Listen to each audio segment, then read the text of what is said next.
আপনি সফল হলে আপনার পরিবার বদলে যাবে, আপনি সফল হলে সমাজ বদলে যাবে, আপনি সফল হলে বাংলাদেশ বদলে যাবে। হ্যালো, আসসালামু আলাইকুম। ফার্মান আপনাদের সবাইকে স্বাগতম। আশা করি সবাই ভালো আছেন, সুস্থ আছেন। ভাই, আপনি যদি খামার নিয়ে স্বপ্ন দেখেন, আপনি যদি চান নিজের একটা সফল গরুর খামার বা দুধের খামার কিংবা কৃষিভিত্তিক ব্যবসা গড়ে তুলতে, তাহলে এই ভিডিওটি আপনার জন্য। আমরা যারা খামার নিয়ে কাজ করি তারা অনেকেই শুরু করি বিশাল একটা স্বপ্ন নিয়ে, কিন্তু কিছু ভুল আমাদের সেই স্বপ্নকে ধ্বংস করে দেয়।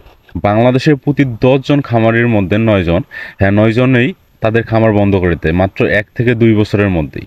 কিন্তু কেন? অভিজ্ঞতার অভাব, পুঁজি কম, নাকি প্রযুক্তি ব্যবহার করতে পারে না? না ভাই, এই সমস্যাগুলো সত্য হলে এগুলো মূল কারণ না।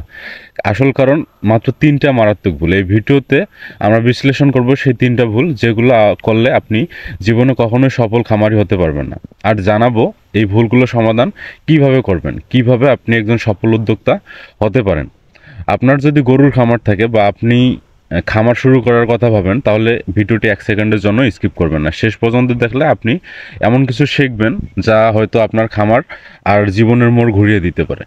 সফল কোনো কাজেই পরিকল্পনা ছাড়া সফলতা আসে না। খামার তার ব্যতিক্রম কিছু না, কিন্তু বেশিরভাগ খামারই একটা মারাত্মক ভুল করে ফেলেন। তা হলো কোনো রকম পরিকল্পনা ছাড়াই খামার শুরু করে ফেলা। আপনি দেখবেন ভাই, অনেকেই বলে ভাই আমার একটা জমি আছে তাই ভাবলাম গরু কিনে খামার করি, অথবা চাচার কাছ থেকে শুনলাম খামার লাভজনক তাই শুরু করে দিলাম। কিন্তু প্রশ্ন হলো, আপনি কি জানেন গরু প্রতিদিনে কত খরচ করে, দুধ দিলে কতটা লাভ হয়, বাজারে বিক্রি করার সঠিক পথ কি, আপনার এলাকায় ফিডের দাম কেমন, আপনি নিজে কতটা সময় দিতে পারবেন, আপনার টার্গেট কি? এই প্রশ্নগুলোর উত্তর ছাড়া খামার শুরু করা মানে নিজের পকেট থেকে টাকা পুড়িয়ে দেওয়া। একটা ভুল হিসাব পুরো খামারকে লালবাতি দেখাতে পারে। পরিকল্পনার মূল পয়েন্টগুলো কি কি হওয়া উচিত? 1 নম্বর হচ্ছে বাজেট, কত টাকা দিয়ে শুরু করবেন, কতক্ষণে এক্সটেন্ড করতে পারবেন।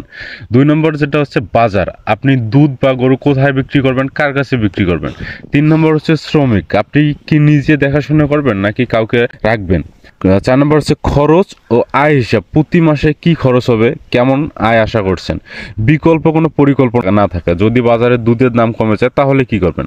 খামার শুরু করার আগে অন্তত 1 মাস এগুলো নিয়ে রিসার্চ করুন ভাই। আশেপাশের খামারিদের সঙ্গে কথা বলুন, খরচের হিসাব রাখুন, আর একটি প্রপার বিজনেস প্ল্যান তৈরি করুন। আপনি চাইলে ফার্মারের ভিডিওগুলো দেখে নিজের এক্সেল ফাইলে একটা খরচ আই চার্ট বানাতে পারেন। দেখেন ভাই, গরু, মাছ, হাঁস, মুরগি সব কিছুরই একটা বডি ক্লক থাকে। আপনি যদি সঠিক রুটিনে তাদের খাবার না দেন, পরিষ্কার না রাখেন, ওষুধ না দেন, তাহলে ধীরে ধীরে ক্ষতি হতে থাকবে। আর বাংলাদেশে বহু খামারি আছেন যারা সকালে দুধ দোয়ান, তারপর সারাদিন খামারের দিকে আর ফিরেও তাকান না। কারো খাবার সকাল 7টায়, কখনো 10টায়, কখনো বিকেলে। এভাবেই চললে পশু শারীরিক সমস্যা হবে। ফিড ভালো দিলেও নিয়মিত না দিলে ওজন কমে যায়, রোগ বেশি হয়, দুধ কমে যায়। সঠিক রুটিন মানে কি? গরুকে প্রতিদিন নির্দিষ্ট সময়ে খাবার ও পানি দেওয়া, পরিষ্কার পরিচ্ছন্ন রুটিন, প্রতিদিন গোয়ালঘাট ধোয়া, গরু পরিষ্কার করা, ভ্যাকসিন ও ওষুধ রুটিন মেনটেন করা, ওজন বা দুধ উৎপাদন নিয়মিত নোট রাখা। রুটিন না মানলে কি সমস্যা হয়? দুধ কমে যায়, গরু অসুস্থ হয়ে যায়, খরচ বাড়ে, সময়ে বাজারে বিক্রি করতে না পারলে আরও লোকসান হয়। আস্তে আস্তে আপনার খামার আপনাকে খেয়ে ফেলবে।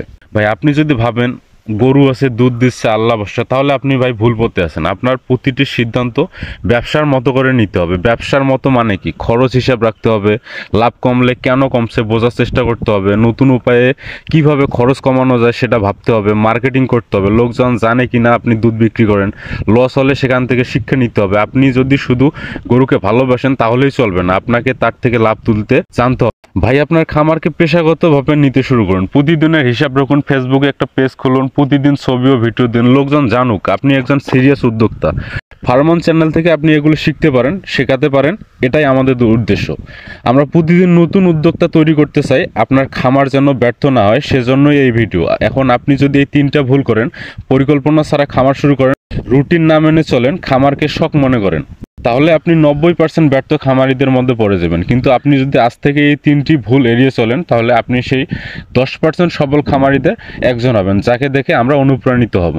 খামার মানে কষ্ট না, খামার মানে সম্ভাবনা। খামার মানে শুধু গরুর গোবর না, খামার মানে হলো আপনার জীবনের ভবিষ্যৎ। আপনি সফল হলে আপনার পরিবার বদলে যাবে, আপনি সফল হলে সমাজ বদলে যাবে, আপনি সফল হলে বাংলাদেশ বদলে যাবে। ফার্মন সবসময় আপনার পাশে আছে। সবাই ভালো থাকবেন, সুস্থ থাকবেন। দেখা হবে আগামী ভিডিওতে নতুন কোনো জিনিস নিয়ে। সে পর্যন্ত আল্লাহ হাফেজ।